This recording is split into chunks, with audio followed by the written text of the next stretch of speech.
Why the hell is the espresso machine hissing like Satan's humidifier again? I muttered my voice, a low rumble that barely disturbed the recycled air of my cubicle. It was 6:32 a.m., and the office was still quieter than a mime convention. I was already logged in, systems humming, network diagnostics running, the digital equivalent of a morning stretch. My name's Ben Carter. To most, I'm just the guy in the gray sweater who keeps the printers from staging a coup and the servers from developing existential crises. Systems analyst? Sounds about as exciting as watching paint dry in grayscale, right? But someone's got to do it. Someone's got to be the digital foundation upon which these corporate castles are built, often with the structural integrity of a Jenga tower after a toddler's tantrum. For 5 years, I'd been that foundation. Quiet, reliable, mostly invisible, unless a critical system decided to take an unscheduled vacation. Then, suddenly, I was the hero. The wizard behind the curtain, the guy who could wrestle a rogue algorithm into submission with nothing but a keyboard and a lukewarm cup of coffee. But the heroism never translated to anything tangible. No corner office, no fancy title, no bonus that felt like more than a polite pat on the head. Just more of the same, keeping the gears turning, keeping the lights on. This morning, however, felt different. The hum of the servers had a discordant note, a glitch in the matrix, perhaps. I'd been running a side project, an unsanctioned deep dive into our company's financial transactions. Not out of malice, not out of curiosity for the executive's lavish expense reports, but because of a faint, nagging suspicion. A tiny digital whisper that said, "Something's not right here, Ben." It started with anomalies in trading patterns, small discrepancies that, when aggregated, painted a rather unsettling picture. Trades made with an uncanny predictability, always right before major company announcements, always benefiting the same select group of individuals.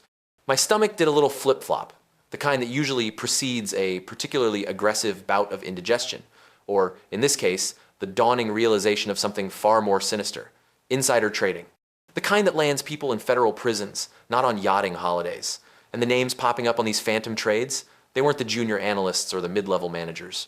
They were the names etched in gold on the executive floor, the ones who glided through the office on a cloud of expensive cologne and corporate jargon. Names like James Atherton, my boss. James was a master of corporate theater. He could talk the fins off a shark, or as I like to call it, he was fluent in bullshit bingo. His office was a testament to his success, or at least his perception of it. Floor-to-ceiling windows offering a panoramic view of the city he seemingly owned, a gleaming mahogany desk that probably cost more than my car, and art that looked suspiciously like it was looted from a small, unsuspecting nation. He had a smile that could disarm a bomb and a handshake that felt like he was sealing a deal with your soul. He was all about synergy, leveraging, and driving value. And apparently, driving it straight into his own offshore accounts.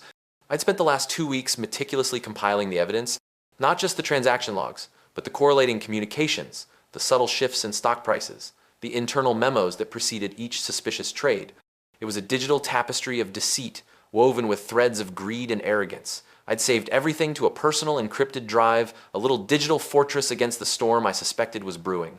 I even started recording my conversations, not out of paranoia, but out of a deep-seated need for irrefutable proof.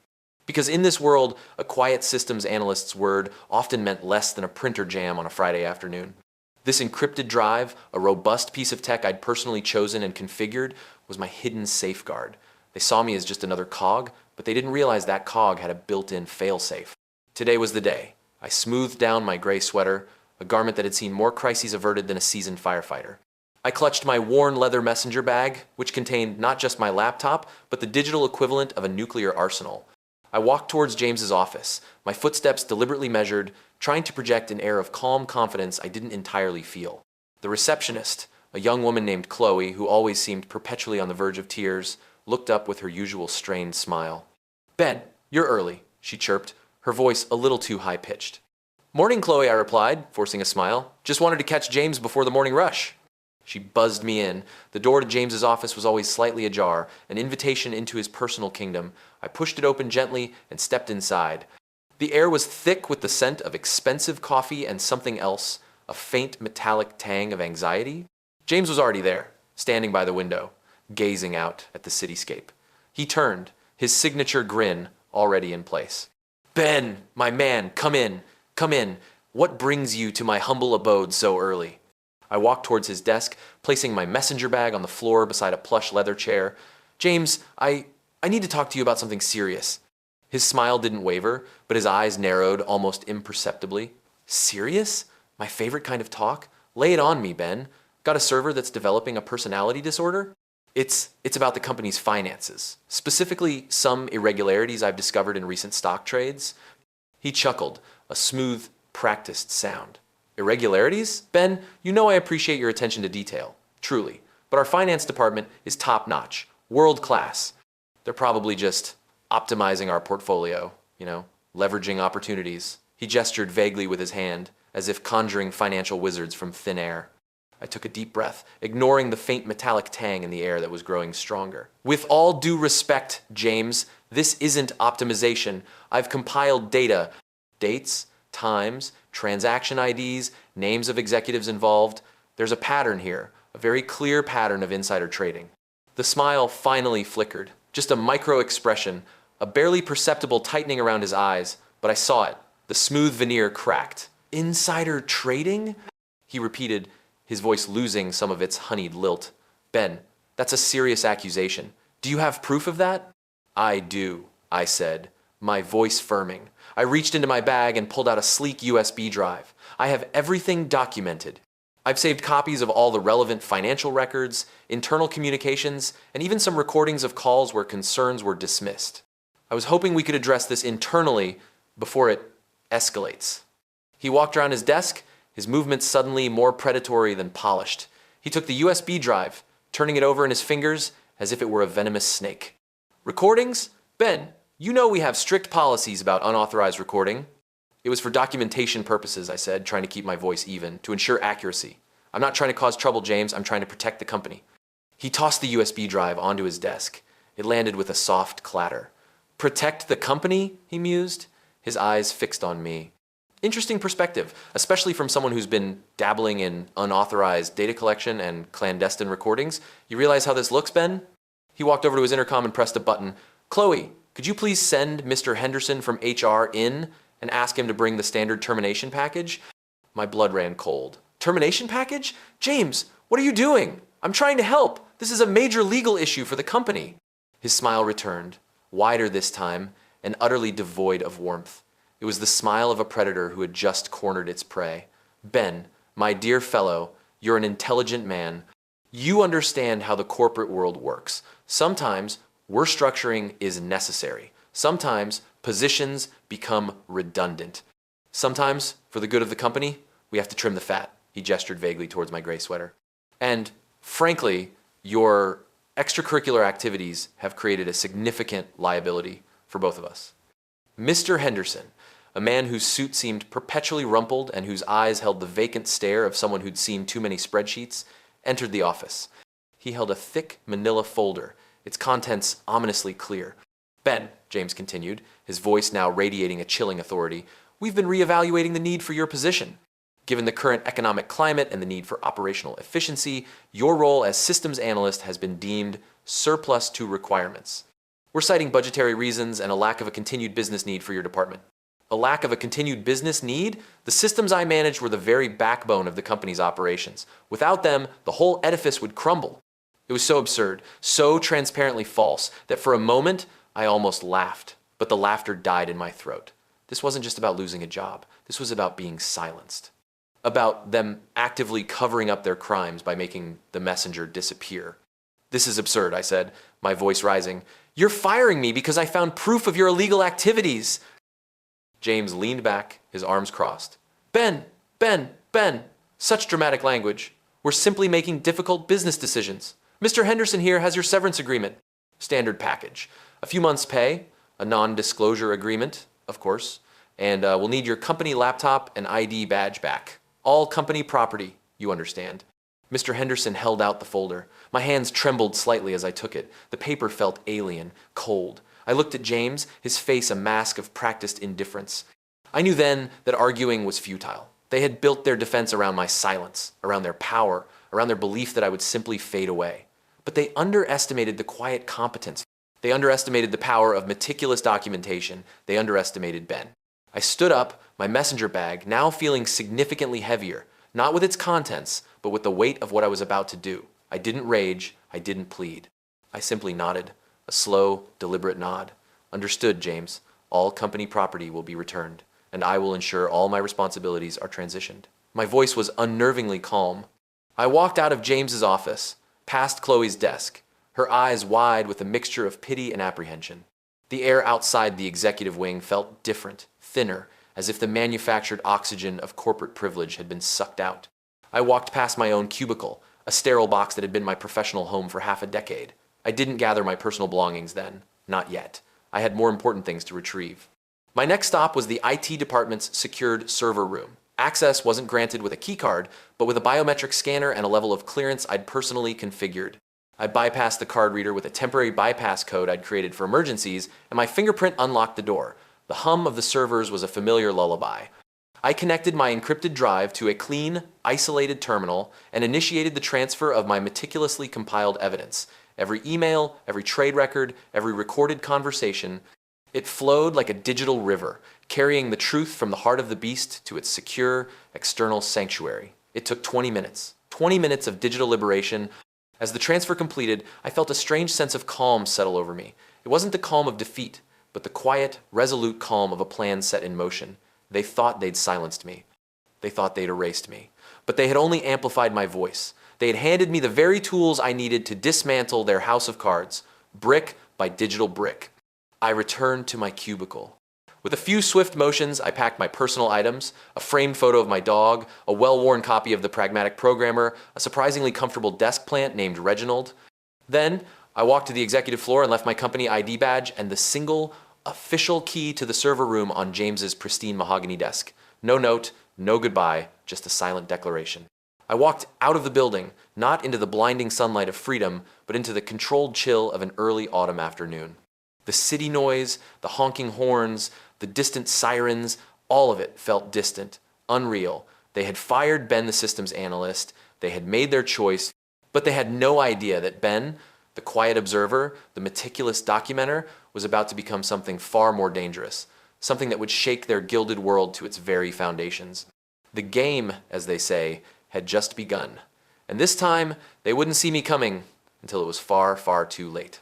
The crisp autumn air felt like a promise, a stark contrast to the stale, recycled breath of the office I'd just exited.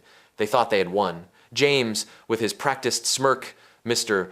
Henderson, with his vacant stare, and the whole gilded edifice of their corporate deception. They believed that by severing my employment, they'd severed my connection to their rot. They were wrong.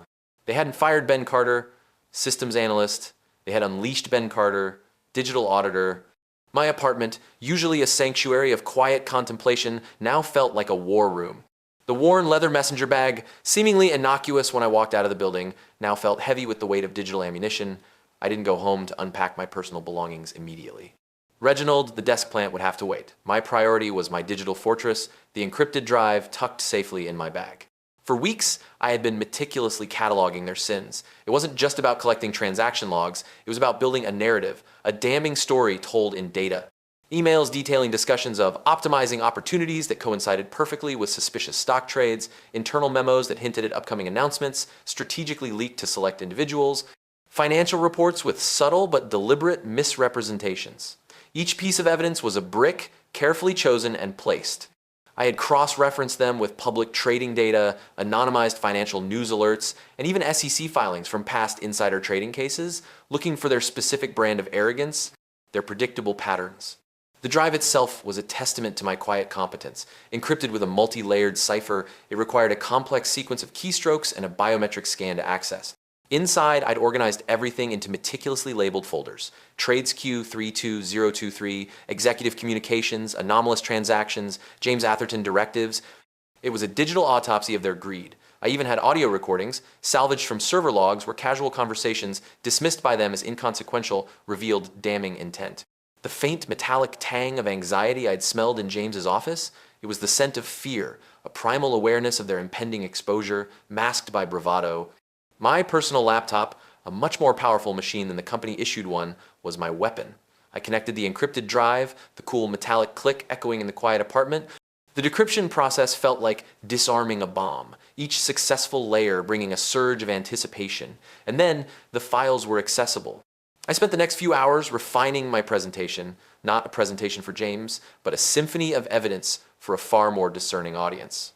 I created clear timelines, visual graphs illustrating the stock price fluctuations against the trade data, and redacted transcripts of key conversations, highlighting the damning phrases. I formatted everything into a single executable file designed to be self-contained and easily navigable. It was a digital smoking gun, perfectly polished. Then I waited. The anticipation was a low hum beneath the surface of my daily routine. I didn't reach out. I didn't send anonymous threats. That wasn't my style. My revenge was patient, methodical, and utterly silent. I was the unseen hand, the ghost in their machine, and my silence was their greatest vulnerability. The first hint that my absence was being felt came 3 days later. A frantic text message from Chloe, the receptionist, one of the few genuinely decent people left in that corporate mausoleum. Ben, is everything okay? The main server crashed overnight. No one knows why. Nobody can get into the CRM. James is losing it. My heart gave a tiny, almost imperceptible leap. The main server, the one I'd personally overseen, the digital heart of their operations. It wasn't supposed to crash without a specific, deliberate trigger, a trigger I hadn't initiated. My mind raced. Had my departure somehow destabilized it? Or, more likely, had they, in their haste to recover from whatever James was trying to cover up, made a critical error? I didn't reply to Chloe. Her panic was their problem now. The next day, more whispers. A former colleague, Sarah, whom I trusted, sent me a veiled message on a secure platform. Heard the client portal is down. Big client, Genesis Corp. They're threatening to pull their contract. James is apparently chewing nails. Genesis Corp, a major client crucial to their quarterly earnings. Their portal was my personal masterpiece, a complex integration I'd spent over a year refining. It wasn't prone to spontaneous failure. This was getting interesting. The more they panicked, the more likely they were to make mistakes, to expose more of their vulnerabilities. The office was a hive of frantic activity, or so I imagined. Mass emails probably flew back and forth, filled with corporate jargon attempting to mask sheer incompetence. I pictured James pacing his opulent office, his smooth talk failing him for once, Mr. Henderson looking even more bewildered than usual. The pressure they were under, amplified by my absence, was creating the perfect environment for their downfall. Then came the email that confirmed my suspicions. It was a company-wide alert titled Urgent System Maintenance and Data Integrity Check. The sender was James. The tone was falsely reassuring, but the underlying desperation was palpable. It spoke of unforeseen technical challenges and the imperative to ensure the robustness of our digital infrastructure. It was a thinly veiled attempt to explain away the catastrophic failures without admitting any fault. But what truly caught my eye was a line buried deep within the text. All access to archive data for Q3 2023 and prior will be temporarily suspended pending a comprehensive integrity audit. Q3 2023. That was the quarter I'd meticulously compiled my evidence from. They were trying to lock down the very data I'd used. They were trying to bury their crimes before the dirt had even settled. This was it, the moment to spring the trap. They were so focused on their internal scramble, their desperate attempts to patch the holes I'd indirectly created, that they hadn't anticipated a direct surgical strike. I opened my laptop, the same one that had housed my digital arsenal. I navigated to my secure email account, the one with the alias I'd established years ago for contingency planning. I drafted a single, concise email. The recipient list was short: the Securities and Exchange Commission, specifically the Division of Enforcement. I attached the executable file, the culmination of weeks of painstaking work, the digital autopsy.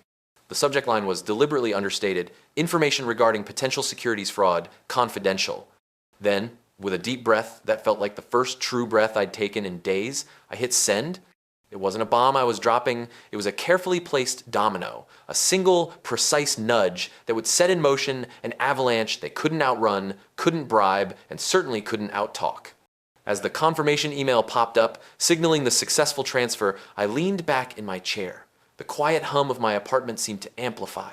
They had their problems, their crashing servers, their panicked emails, their looming client withdrawals, but they had no idea that the real trouble, the meticulously documented, legally irrefutable trouble, had just landed on the SEC's doorstep.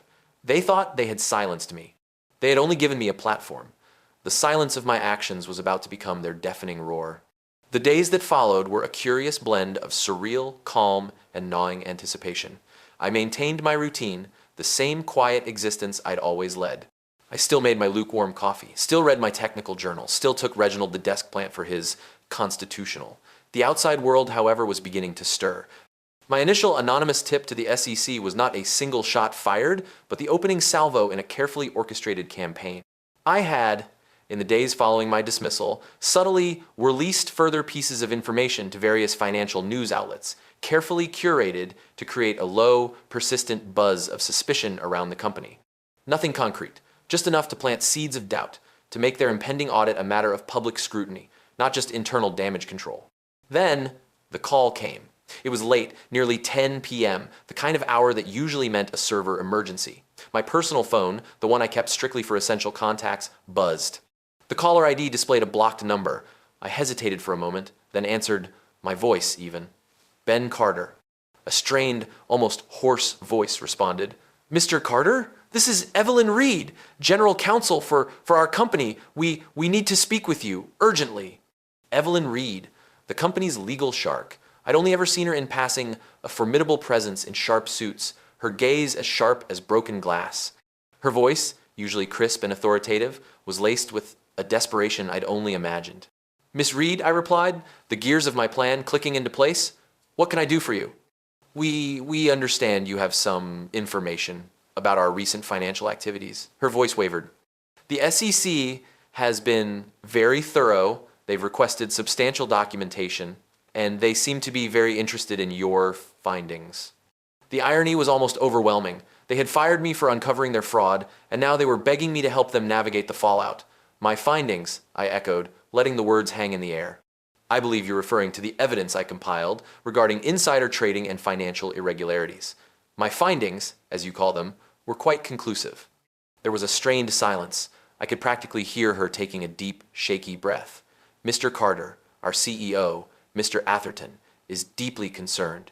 The company's stock has plummeted. We're facing federal investigations, and our key clients are uneasy. We need to understand the scope of what you provided. We need to mitigate this, and we believe you are the key to that mitigation. Mitigation, I repeated softly. That's an interesting word. It implies a desire to lessen the damage. But damage was already done, Miss Reed, by your executives, by Mr. Atherton. We understand that, she rushed to say, and we are prepared to make amends. Mr. Atherton is willing to discuss a comprehensive resolution. A resolution, I said, my voice taking on a measured, almost clinical tone. Let's be very clear, Miss Reed. This isn't a negotiation about severance pay or a positive reference. This is about accountability. Of course, she agreed, her tone bordering on frantic. What do you propose? I propose two options. I stated, my voice steady. Option A and option B. You can choose. I paused, letting the weight of my words settle. The silence on the other end of the line stretched, thick with apprehension. Option A, I continued, is the narrow escape hatch. It involves full cooperation with the SEC, immediate resignation of all implicated executives, including Mr. Atherton, and a substantial personal financial restitution from those individuals to the company. In exchange, I will provide a sworn affidavit detailing the timeline of my discovery and the extent of my cooperation with the authorities. The SEC will likely still pursue charges, but with full cooperation and restitution, the penalties might be significantly reduced. This option allows the company to weather the storm, albeit with considerable reputational damage and leadership changes. It's the path of least resistance, but still a path that leads to consequences. Another shaky breath from Miss Reed, and option B? Option B, I said, my voice dropping slightly, is the nuclear option. It's the path of full exposure, the complete unraveling of your corporate empire. My evidence is not only conclusive, it's comprehensive. It includes not only the financial malfeasance, but also evidence of obstruction of justice, destruction of records, and intimidation tactics employed to silence whistleblowers. If this path is chosen, I will not only provide all my documentation to the SEC, but I will also make it publicly available through leaks to the press to ensure maximum public scrutiny. This will result in catastrophic stock crashes, multi-billion-dollar fines, potential criminal indictments for every executive involved, and the dissolution of the company. It is the path of total destruction, the ultimate consequence for your hubris. The silence was profound this time, broken only by the faint sound of distant traffic. I imagined Evelyn Reed, the seasoned legal strategist, the woman who'd likely navigated countless corporate crises, staring at a blank wall, her world shrinking with every word I spoke. Finally, she spoke, her voice a barely audible whisper. You have all of that? The obstruction? The intimidation? Every detail, I confirmed. Every hushed conversation, every deleted email, every veiled threat. They thought my silence was weakness. They were wrong. My silence was observation. My meticulous documentation was my weapon. And now, you have the choice of how it will be used. She hesitated. The stakes were astronomical. The reputation of the company, the careers of countless individuals, and the personal freedom of the very executives who had once considered me a mere cog in their machine all hung in the balance. We need time, she finally stammered, to discuss this with the board, with Mr. Atherton. You have 24 hours, I stated, my tone firm. The SEC is already reviewing my initial submission. The clock is ticking, Miss Reed. Make your choice wisely. I hung up the phone. The quiet returned, but this time it was different. It was the quiet of a hunter after the kill, a chess player surveying the board after delivering checkmate. The next 24 hours were a blur of quiet observation. I followed the financial news with keen interest. The whispers of trouble were growing louder, more defined. Rumors of an SEC investigation were starting to leak, sending tremors through the market. Then, the final call came. It was Evelyn Reed again, her voice devoid of the earlier desperation, replaced by a steely, resigned tone. Mr. Carter, she began, her voice measured. We have deliberated. The board has agreed. We choose option A. A small, almost imperceptible smile touched my lips. It was the choice of self-preservation, a pragmatic, albeit painful, decision. Understood, Miss Reed. And Mr. Atherton, is he amenable to this path?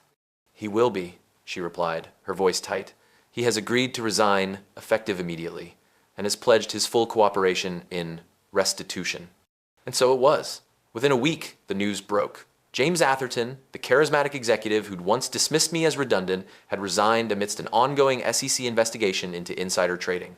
The company announced a sweeping leadership overhaul, citing unforeseen strategic realignments. The stock, while still volatile, stabilized slightly, the immediate panic subsiding with the promise of cooperation and restitution. My role was minimal.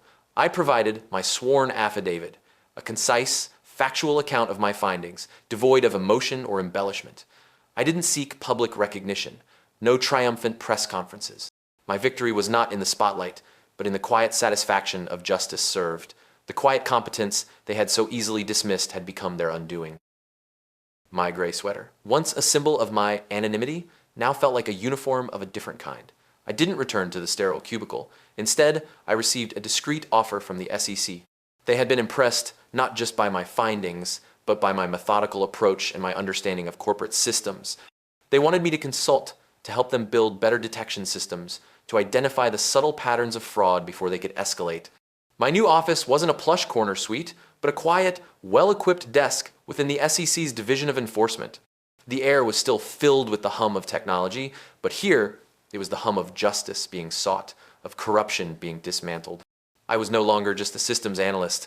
I was a digital detective, a guardian against the silent predators of the corporate world. The corporate castle built on lies and greed had begun to crumble, not with a bang, but with the quiet, irrefutable click of a keyboard. They had tried to bury me, but they had only planted the seeds of their own destruction. And I, Ben Carter, the systems analyst they had so carelessly discarded, was now tending the garden of their reckoning. If watching corporate hubris meet its meticulously documented match has been a satisfying spectacle, consider liking and subscribing for more tales of calculated justice and the quiet power of being underestimated. Sometimes, the loudest statements are made in silence, and the most satisfying revenge is simply knowing you've been seen.